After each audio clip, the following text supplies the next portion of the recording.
Now, the First Coast's most accurate forecast from the First Coast News Weather Team, certified by Weather Rate, sponsored by AC Designs. All right, welcome everyone. We are here.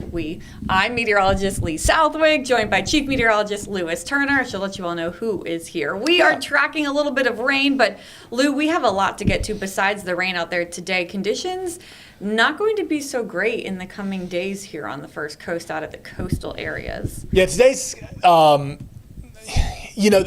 rain's annoying if you're under it, but, 80% of the area.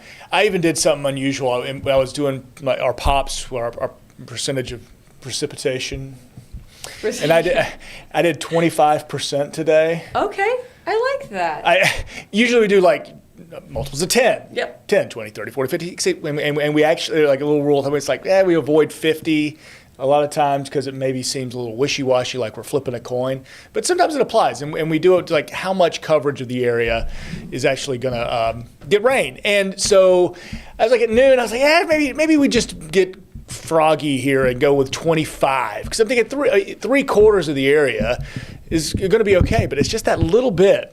And we had some pretty heavy rainfall right at the pier a little earlier today. Yeah. Some folks trying to fish at the pier got chased off by a downpour.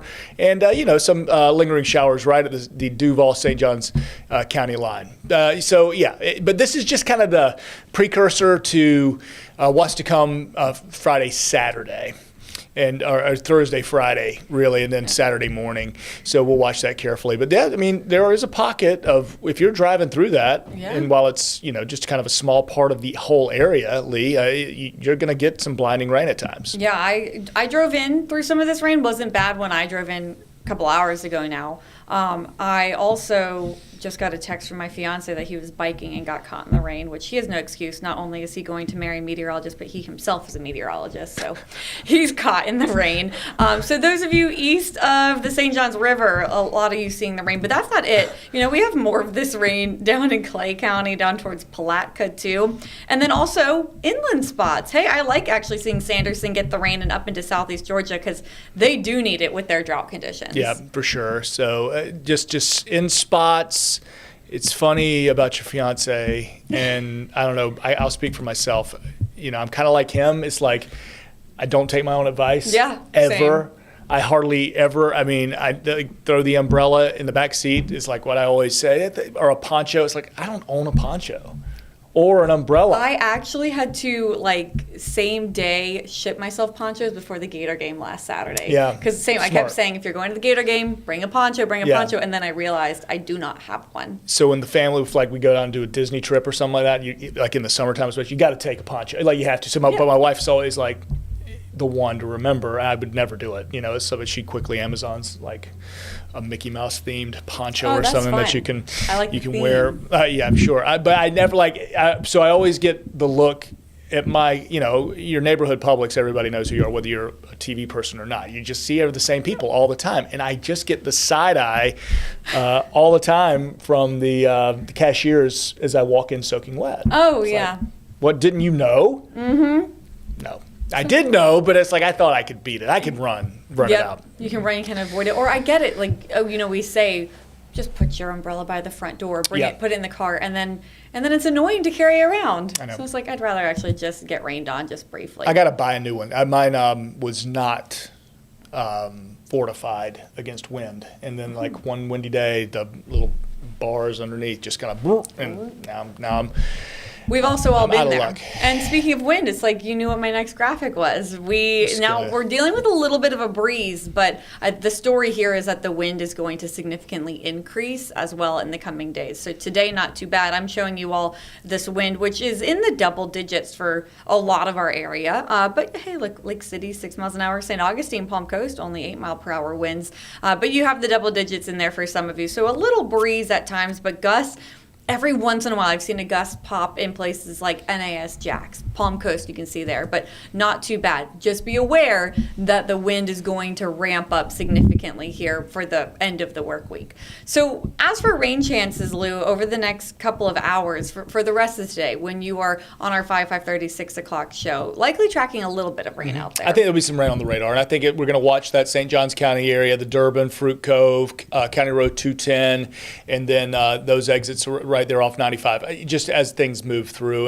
And getting into the 6, 7, and overnight hours as you get a little bit later, if you wake up in the morning with a little water on the grass, a little damp windshield, I wouldn't be surprised because, we could continue to see some off and on showers overnight as well. And even as we're waking up for Good Morning Jacksonville tomorrow, that morning commute, while I don't think it's a full-blown gully washer washout, that's going to cause issues, anytime there's just a little bit of moisture on the roads, we have issues. So you might want to give yourself 5 or 10 extra minutes in the morning just for the potential of the rain. And the thing I keep saying is it's not an all-day rain Thursday, but it's an all-day chance. So we got the waves, the off, the on again, the off, the on again, and we'll be moving in from the coast on those pretty good northeast breezes. Thursday, and then we're just going to continue into Friday. You can see it. That's the case into Friday too. Not the all-day rain. I like that you said that, but the chance off and on throughout the day. Even into our Friday evenings, some plans. People have Friday evening plans. We have Beaches Oktoberfest in Jack's Beach on Friday night. Yeah, so a lot going on, and if nothing else, we know it's going to be windy. Perhaps you dodge some of that rain out at the beach at that given time, but the chance will be there as, coastally speaking, especially, you got those waves trying to move on. Now, why will they, stay mainly 95? Certainly some can get west of 95, absolutely, but it's going to have a hard time because there is some dry air that is going to be pulled in behind this area of low pressure that we're watching, which we'll show you in a minute. But that actually is going to help us by the time we get to the end of the weekend. But we do have weather impact alert in place. We're going to put that from Thursday. We'll just have the whole Thursday highlighted on the 7-day, but really watching things kind of ramp up around that lunch hour. So around noon, winds are going to pick up, get gusty, and that'll be the case through Saturday right around lunchtime as well. So we'll cover the Saturday morning sort of time frame with this. Coastal flooding an issue. We got to think about our high tides. We've had these steady northeast winds. We've just had a full moon. So a lot of things impacting the typical astronomical high tide. So we've got the king tides higher than normal by about a foot. Now, with the northeast winds and that steady onshore push of moisture and seawater into the inlets and into the intracoastal and the St. Johns River, now we're talking about beyond that foot, maybe 2.5 to 3.5 feet above a normal high tide. So above land that would typically be dry, even at high tide, we're going to see that water come in. So that's another reason we have the impact in beyond the waves of rain and the winds is that coastal flood potential warning that we're going to get. Wind advisories also in place as well. So we've got a lot going on that could make things a little bumpier over the next few days. So take the rain gear with you if you have it, unlike your buddy Lew. And if you don't, maybe get a nice poncho ready and raring to go, just so as you're running around. Rain jacket, I'm sure you got fashion. You got a good rain jacket or slicker. So coastal flood advisory now. I assume we'll get, as we get closer and we get into tomorrow, we'll see that bumped up to a coastal flood warning. Because it's also a coastal flood watch right now, right. Yes. And so that just means a warning is expected here soon. So coastal flood warning in place. And the small craft advisory. Yeah, and gale warnings even that we're seeing offshore. So on top of the small craft advisory, which also tell you we're not doing any offshore fishing over the next few days, but the gale warning and wind advisories for all of our coastal counties from southeast Georgia down through Flagler County. So let's take a look at some of these high tides since we're talking about higher than normal high tides. And for Thursday, downtown Jacksonville area, 12:03. So I'm thinking lunch hour, downtown Jacks, people trying to leave on their lunch break. And we know right over here by the station, right behind Intuition, there's always flooding over there. So that will be a concern. Then you go down to the Buckman Bridge, 132 tomorrow, Palatka in the evening, 5:43. Fernandina Beach around 11 a.m. And then for Jack's Beach, the Intracoastal Waterway, that's going to be around 124. So that's not on the beach. It's the ICW, and then the Bridge Alliance closer to 10:49 a.m. So this is just the first, Lou, of many high tides that we will have to be watching. This will continue into Friday and Saturday. Yep. We'll watch the high tide cycles through at least Saturday, and maybe even Sunday morning, though things are going to get a lot better by Sunday and will be less of an impact. So when we're talking about 2 to 3.5 feet above normally dry ground, that means so boat ramps and docks. If you live on even just a tidally fed canal off the intracoastal, thinking like that Isle of Palms neighborhood, and if you don't have the floating dock, chances are that water could come up right up to the planks.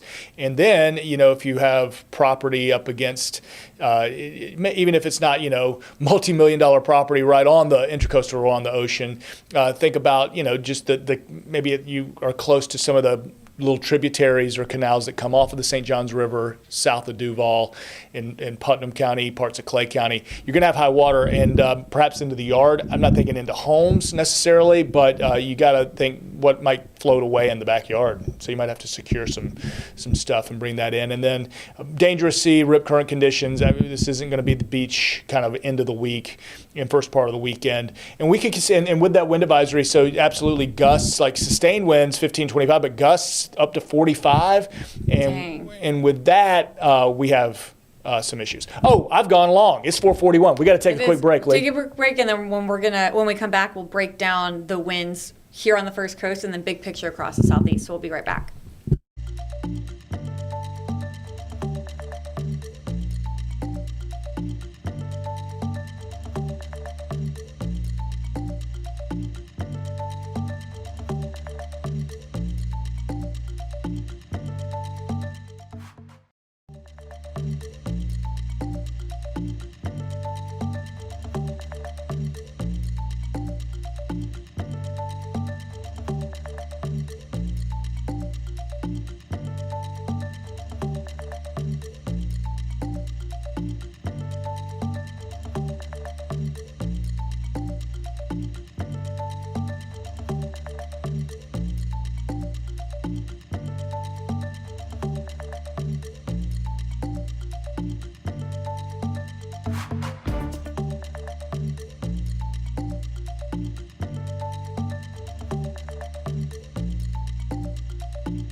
All right, welcome back. Lew, let's talk about winds, and I'm going to zoom in here specifically to the beaches. Nice. Because that's where we're going to have the bigger impacts when it comes to the wind. Yeah, absolutely. And really ramping up as we go through the afternoon, Thursday afternoon. That's what we're saying, kind of lunchtime and after that Thursday p.m. Time frame. 20 to 30. Going through Thursday, and higher gusts certainly possible up to that 35 to 40 range Thursday. I think it's Friday that I'm really kind of watching. Yeah. 43 in Fernandina, 53 in St. Mary's. I mean, it's possible. That's rogue gusts. Yeah. This model does 45 folks. This model, I will say, and I love it because it picks up trends and it picks up patterns. But there are some rogue spots that maybe it's overdoing it a bit. I mean, with the winds coming how they are out of the north and northeast generally by Friday night into Saturday, I would think, Brunswick, perhaps St. Mary's, because the way they're oriented would have, even just as high gusts. But let this be at least the trend to remember. Friday night could be whistling with the wind at the beach and tossing things about. And as you mentioned, what's Oktoberfest? Is that Friday and Saturday? Or? I think it is. Okay, so anchor down the tents really well. If you're setting up, whether you get the rain or not, you're going to probably need it just to have shelter from the rain. But, a couple of cinder blocks won't hurt to hold down your tent. Absolutely. All right, so big picture here. Yeah. We're kind of looking ahead to what is setting up on the coast. So as we head into the weekend, our winds start to relax, but you can see the winds, watch places like Myrtle Beach, and then especially up to Virginia Beach as we head. Oh, they've had some big forecast winds. They have. I think of the Outer Banks, all the houses that have collapsed recently, and more to come. More, look at this, through the weekend. 60. I mean, again, like it could be a rogue gust here, but over the weekend into Monday, I think really the Banks, Virginia Beach, down to Myrtle Beach, getting some big wind gusts there. Yeah, and you saw the swirl. So this technically not necessarily tropical because we've got frontal influence, we've got jet stream influence. So not purely warm chord, but it's still a strong area of low pressure. What this is, it's a classic, in October, November, we start seeing more and more nor'easters, especially for mid-Atlantic states and up towards the Northeast. We'll get them too. Obviously, we're getting it now and through the early part of the weekend. But that low, if you look at where we've drawn the L, all right, so that low by Sunday, that is going to be for all intents and purposes, the strength of a tropical storm over the Outer Banks.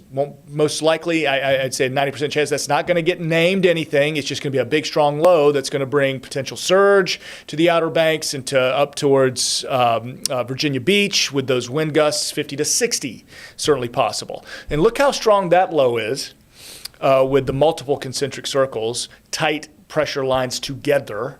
Right? Versus, look on the right side of the screen and that little bullseye there.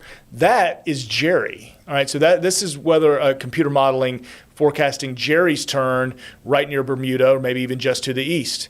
And relatively speaking, this low might actually be a little more robust, a little deeper than what we've got, maybe not as convective, but certainly deeper and with stronger winds at the beach than the impacts that Jerry's going to have over towards Bermuda. Now, this is just one model, but nonetheless, that's the weather system that's kind of setting up from coming out of Southeast Florida. That is so interesting. We're going to get to the tropics again here shortly, but first, I think let's just wrap it up. If anyone's joining us now, let's take a look at our local forecast here in the coming days. So Thursday, take it away. Yeah, so notice the high temperatures. We're going to struggle Thursday, Friday to get to 80, maybe even by Friday struggle to get to the mid-70s because of all the wind, overcast conditions, and then the off and on rain. But Thursday, coastal rain, getting up to about 80. We'll call it 79. Northeast winds 15 to 35 with those gusts to 40 and perhaps higher in some spots. Friday, well, maybe even higher gusts. We saw what the modeling was trying to suggest for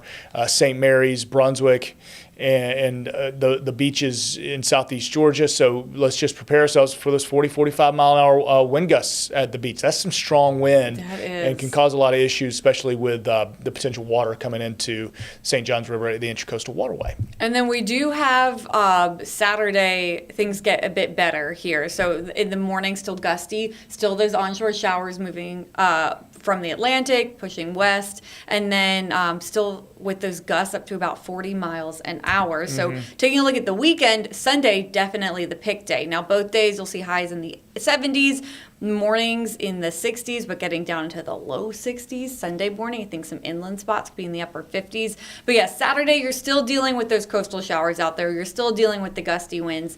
Then Sunday, I have to give it to Mike Prangley. He's the one who put happy fall, y'all. There he goes. More of a fall-like day on Sunday. And he put winning weather. I changed it to football weather, but I think we can all agree it's going to be a win no matter what, too. Yes. So I think if, you're seeing all this and it's like, oh, my gosh, all this rain and we're getting into another home Jags game. This by Sunday, that low is going to move so quickly, and the benefit of being on the west side of it is that we're going to get some drier air pulled in. So it's going to just as strong as robustly as it was pulling in the showers for us for Thursday, Friday, it's just as aggressively going to pull in that drier air for us by Sunday. So, yeah, looking really good. Yeah, we do. It's going to be looking like a very nice day. And again, all credit to Mike Prangley for the teal-rific. Yes. And the dew light. So on the morning show yesterday, Brody brought this up. He said the dew light sounds like it could be a beer. Yeah. And so what type of beer do you think it would be? More of like a... It'd be a Bud Light adjacent. Yeah. That's where my mind's going. As I was thinking Bud Light, like Miller Light, kind of that. But yeah, we'd have to put some sort of Jacksonville twist on it. Yeah, maybe like that Killer Whale. You ever had a Killer Whale cream ale? No, I haven't. From it's the same guys that make the Dukes. Okay. You know, just we're gonna take a short break. I'm gonna have to. My brain just shut down. Mm-hmm. Okay, it just stopped. So Bold City Brewery. I'm sorry. Bold City Brewery, yeah. Yes, okay. Gosh, why did my brain stop? All right, so we're taking a quick break. There's the 7-day, and we're going to talk a little bit more about that right after this.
All right, Lee, let's talk 7-day before I go run and do the 5. Okay. So we've highlighted kind of the timing. Just had a question from one of our dear colleagues about football Friday night.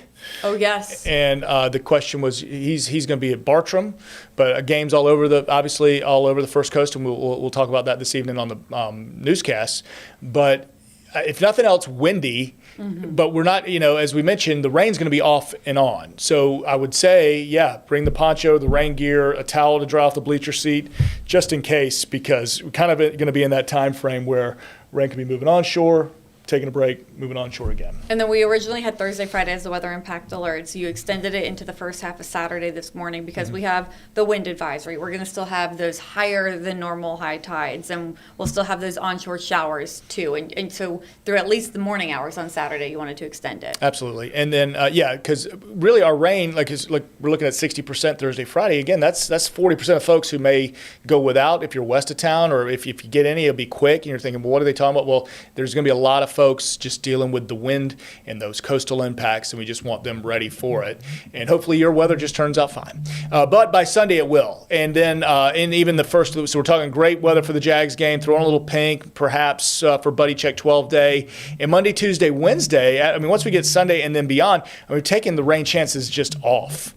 And it's rare to see that. Usually we're putting in at least 10% just for CYA, and you can Google that if you don't want me to say the words, but you know what I mean. Like the Mets got to be like, maybe there's 10%. 5%. We're going to be bold, and we're going to say, nah, it's I got the Florida regular is just waving his arms is. like a wild man. Come Come on, on. do the 5. I'm coming, Jimmy. We do have this every more day. than 5 minutes. I got to go do the show, You but go. you wrap it up. I know you're talking tropics. I'll see you later, Lee. Thank you. All right. So Lew's going to go. You can catch him at 5 o'clock. Before you log off, though, and go watch Lew talk about everything we just talked about, but give you some more details. We're going to talk about the tropics real quick. You know that we have Jerry out there, Tropical Storm Jerry. We also have an area in the Gulf that has a very low chance of tropical formation. This is a 10% chance of tropical formation. So it's really not going to develop. It's sitting over the Bay of Campeche right now in the Gulf, and there's warm water, so they gave it that chance. They're saying, so you're saying there's a chance? Not really. It's interacting with land, but it's bringing a lot of rain and flooding risk to Mexico, so we are watching that closely for them. Now, out in the Atlantic, we do have Jerry. Tropical Storm Jerry has winds of 60 miles